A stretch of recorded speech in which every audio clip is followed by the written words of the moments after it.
Hello students. Last class में हमने determinants के बारे में स्टडी किया था, जिसमें हमने सिंपल डिटर्मिनेंट्स को कैसे रिप्रेजेंट करते हैं और कोई भी डिटर्मिनेंट्स अगर हमें दिया हुआ है तो उसे हम कैसे एक्सपेंड करेंगे, तो उसके लिए हमने सेरस रूल वहाँ पर यूज़ किया था। आज की क्लास में हम स्टार्ट करने जा रहे हैं प्रॉपर्टीज़ ऑफ डिटर्मिनेंट्स। और प्रॉपर्टीज़ का जो यूज़ है यहाँ पर वो इसलिए है क्योंकि कुछ एक क्वेश्चंस जो हमको आगे मिलने वाले हैं वो अगर हम उसे एक्सपेंड करते हैं तो उसमें काफ़ी टाइम हमें लगेगा। तो ऐसे केसेस में उनको ईजिली और बहुत जल्दी सॉल्व करने के लिए हम किसका यूज़ करेंगे, प्रॉपर्टीज़ का यूज़ करेंगे। तो आगे के क्वेश्चंस के लिए आज जो हम प्रॉपर्टीज़ पढ़ने जा रहे हैं वो बहुत ही हेल्पफुल रहेंगी। तो सबसे पहले हम जो डिटर्मिनेंट्स की कुछ प्रॉपर्टीज़ हैं वो हम यहाँ पे डिफाइन करते हैं। तो इसमें फर्स्ट प्रॉपर्टी है the value of the determinant remains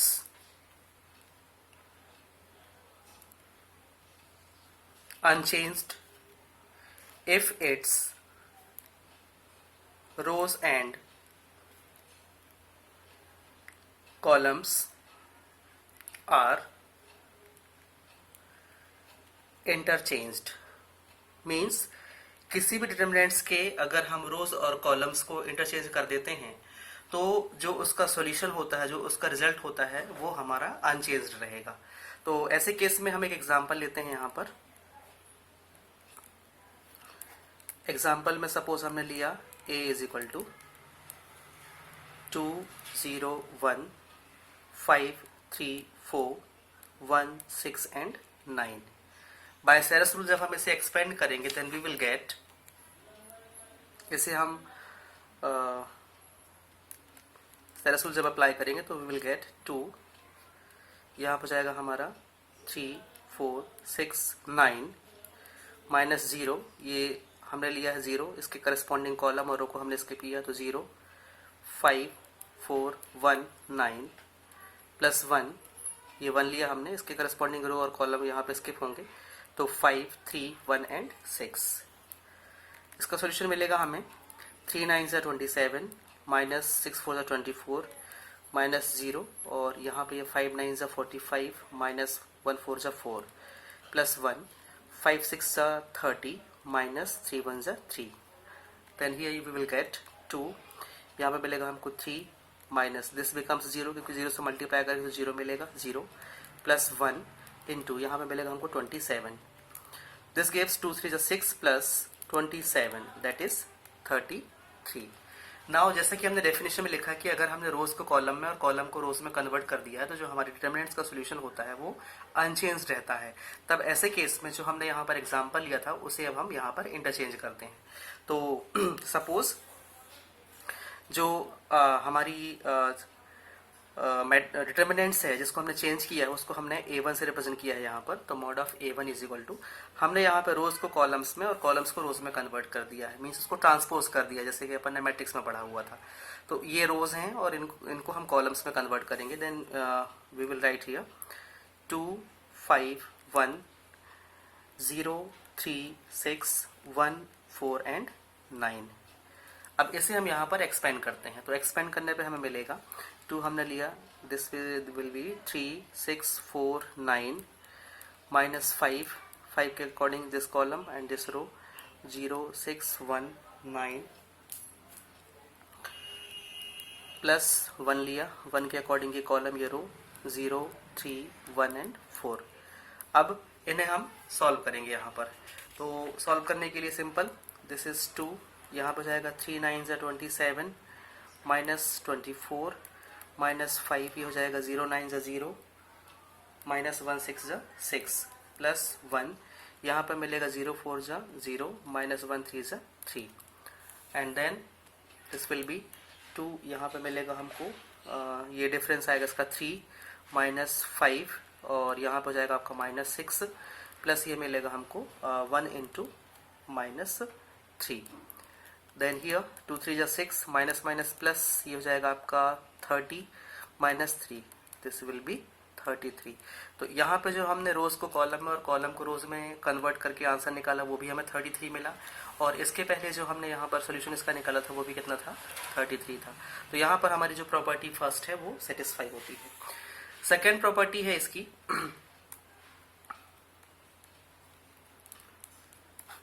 property second है, इफ एनी टू रोज और columns of a determinant are interchanged, then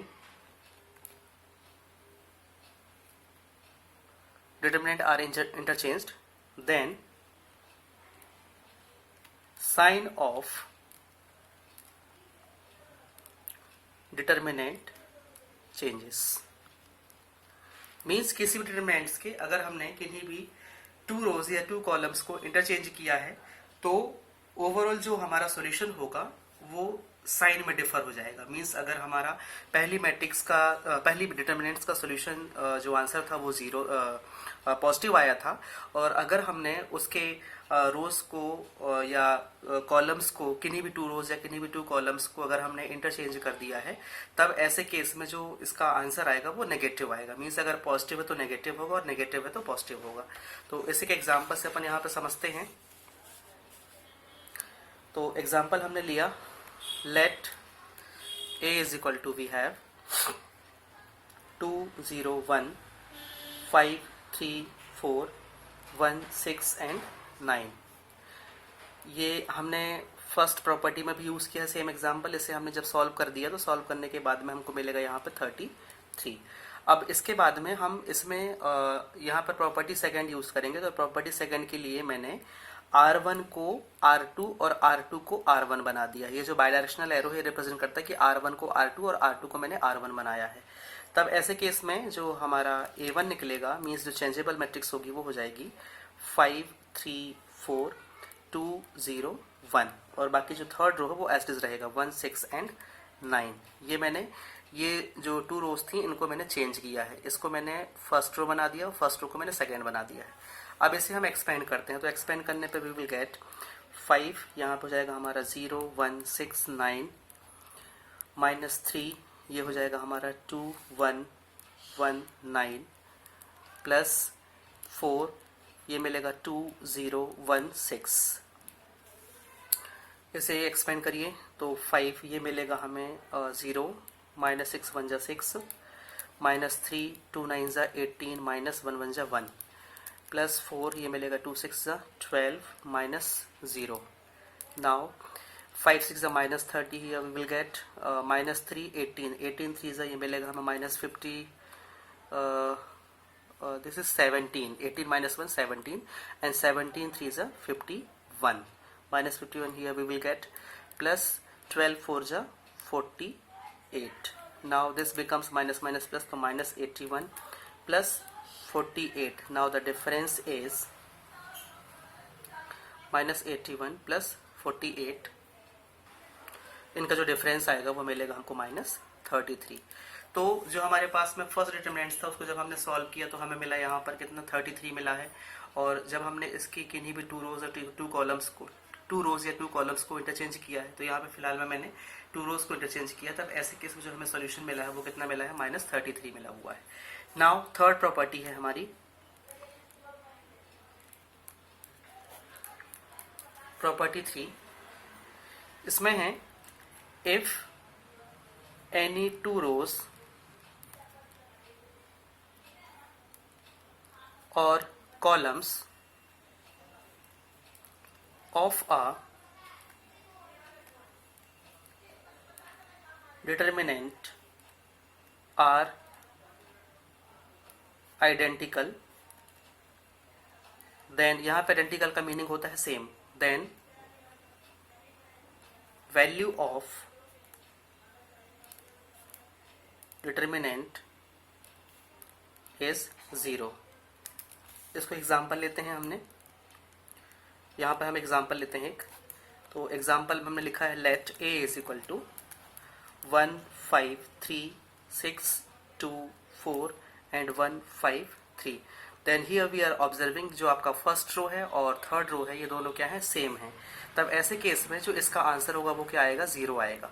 इसे हम सॉल्व करके देख लेते हैं यहाँ पर। तो mod of a is equal to we will get 1 लिया पहले तो यहाँ पर बचेगा 2 4 5 3 माइनस 5 लिया तो करस्पॉन्डिंग कॉलम करस्पॉन्डिंग रो स्किप होगा तो 6 4 1 3 प्लस 3 लिया तो यहाँ पे मिलेगा हमको ये रो और ये कॉलम जाएगा तो बचेगा हमारे पास में 6 2 1 एंड 5। अब इसे हम एक्सपेंड करेंगे तो एक्सपेंड करने पे हमें मिलेगा यहाँ पर 1, ये मिलेगा 2 3 6 minus 5 4 20 minus 5 6 3 18 minus 1 4 4 plus 3 6 5 30 minus 1 2 2।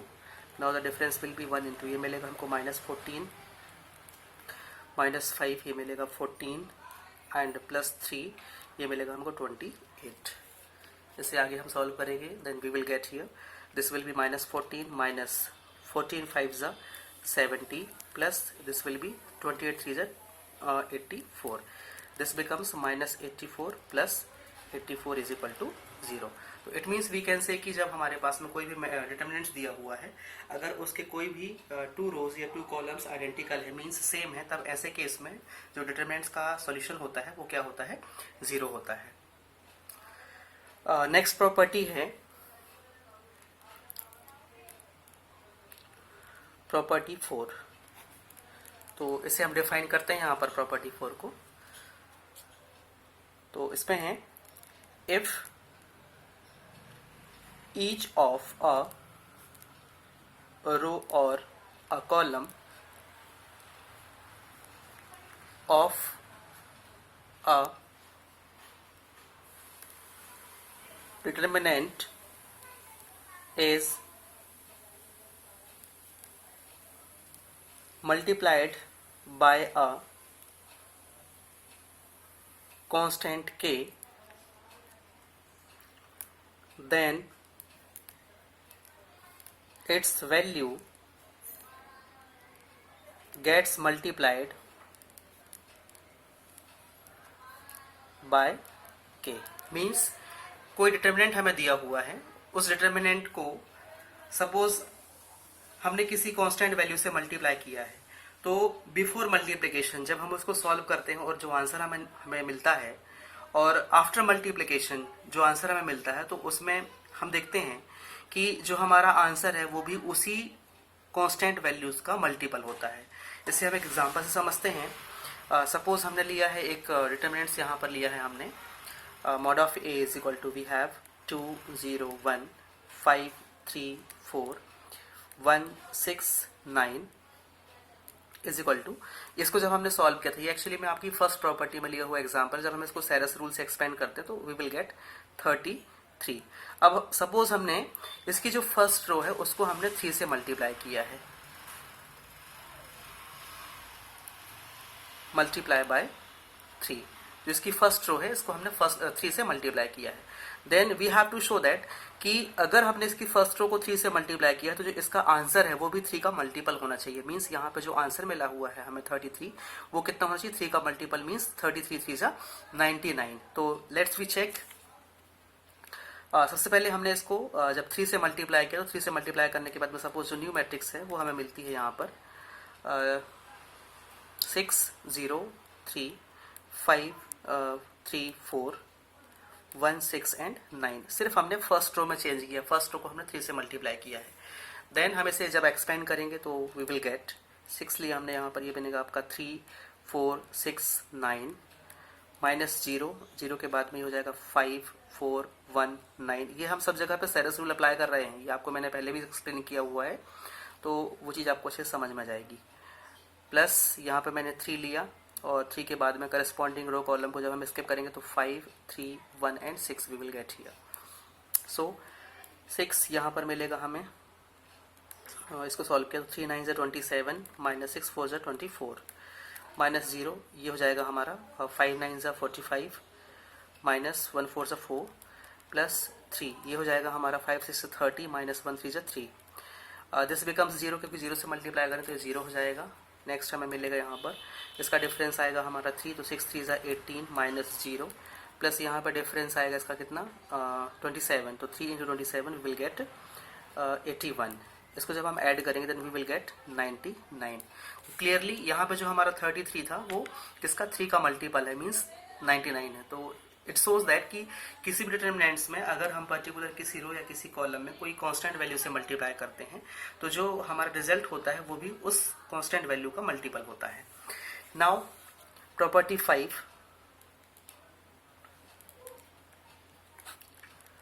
Property 5 इसे हम डिफाइन करते हैं। इफ सम और ऑल एलिमेंट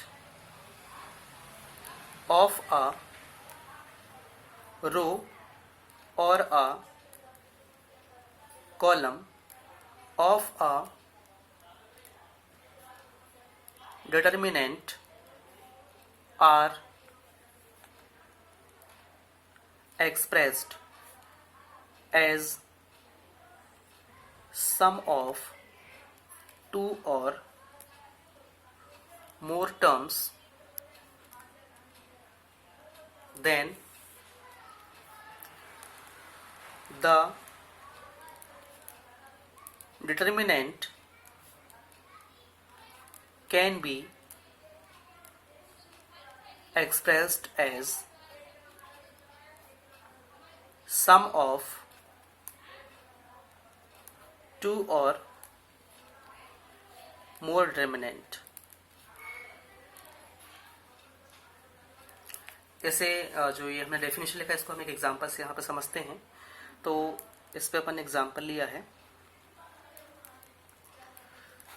सपोज हमारे पास में एक डिटरमिनेंट दिया हुआ है, उस पर हमने फर्स्ट रो को इस तरीके से रिप्रेजेंट किया है a1 plus lambda 1, a2 plus lambda 2, a3 plus lambda 3, and जो सेकेंड और थर्ड रो है वो है b1, b2, b3, c1, c2 and c3। तब ऐसे केस में यहाँ पर जो फर्स्ट रो है तो हर एक एलिमेंट यहाँ पर सम ऑफ टू एलिमेंट है। First is a1 and second is lambda 1, a2 and lambda 2, a3 and lambda 3। ऐसे केस में हम प्रॉपर्टी 5 के अकॉर्डिंग इस डिटर्मिनेंट्स को लिख सकते हैं a1, a2, a3, b1, b2, b3, c1, c2, c3 and then plus new determinants lambda 1, lambda 2, lambda 3, b1, b2, b3, c1, c2 and c3। तो इस तरीके से ये हमारी प्रॉपर्टी 5 है कि प्रॉपर्टी 5 में अगर हमारे पास में कोई डिटर्मिनेंट्स दिया हुआ है और वो इस फॉर्मेट को फॉलो करते हुए है, तब ऐसे केस में हम उसे एक्सपेंड करके मोर देन वन डिटर्मिनेंट्स में कन्वर्ट कर सकते हैं, जैसे कि हमने यहाँ पर रिप्रेजेंट किया है। इस प्रॉपर्टी का यूज हम आगे जो हमें एक्सरसाइज मिलेगी उसमें हम इसको यूज करेंगे। तो अभी इसके लिए हम इतना ही डिस्कस करते हैं। प्रॉपर्टी 5 के लिए हम इसको क्वेश्चंस में अप्लाई करेंगे, तो वहां पर मैं और अच्छे से आपको एक्सप्लेन कर दूंगा। नाउ हमारे पास में इसकी प्रॉपर्टी 6 है। तो प्रॉपर्टी 6 जो है वो कहती है, प्रॉपर्टी 6 इसकी डेफिनेशन है if to each element of any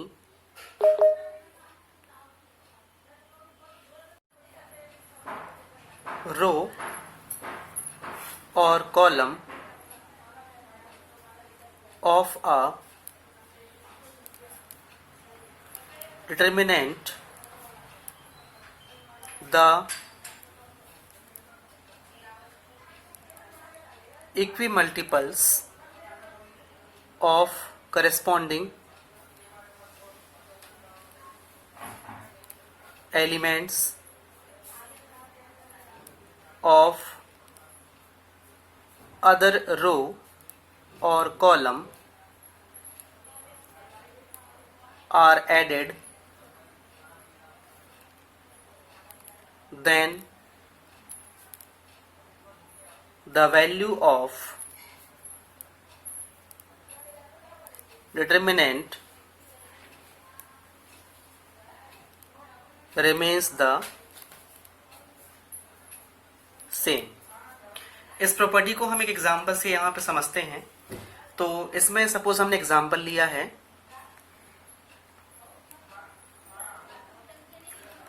mod of a is equal to, एक एग्जांपल हमने लिया है 2 0 1 5 3 4 1 6 9। ये हमने फर्स्ट प्रॉपर्टी में भी एग्जांपल लिया था और जब हम इसे एक्सपेंड करते हैं देन वी विल गेट 33।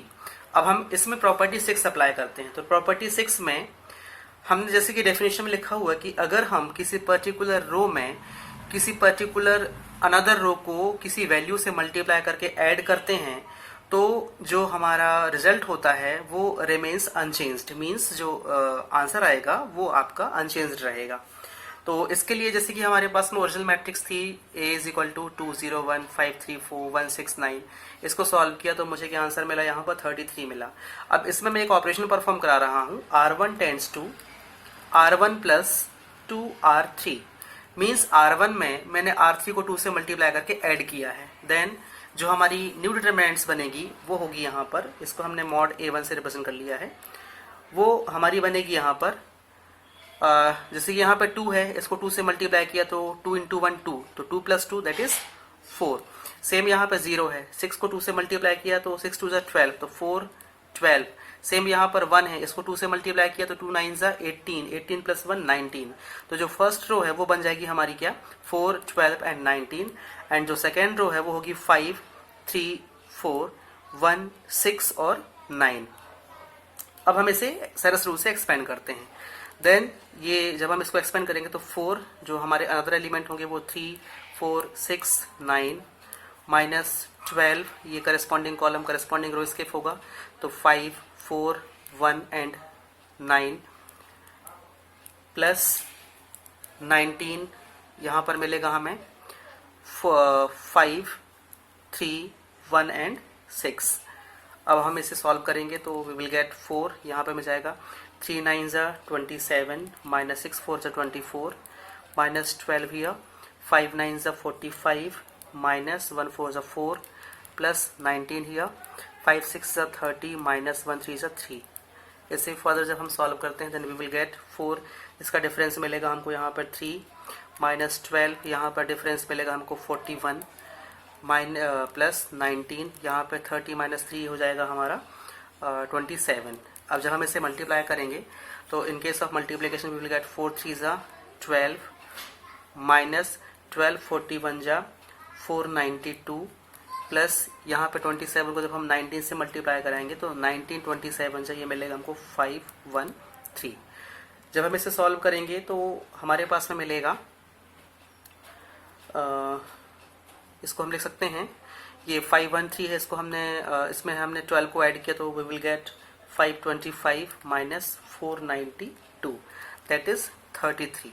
तो कहने का मतलब ये है कि जो प्रॉपर्टी 6 है इट स्टेट्स दैट कि अगर हम किसी पर्टिकुलर रो में किसी अनदर रो को पर्टिकुलर किसी वैल्यू से मल्टीप्लाई करके ऐड करते हैं तो आंसर रिमेन्स अनचेंज्ड।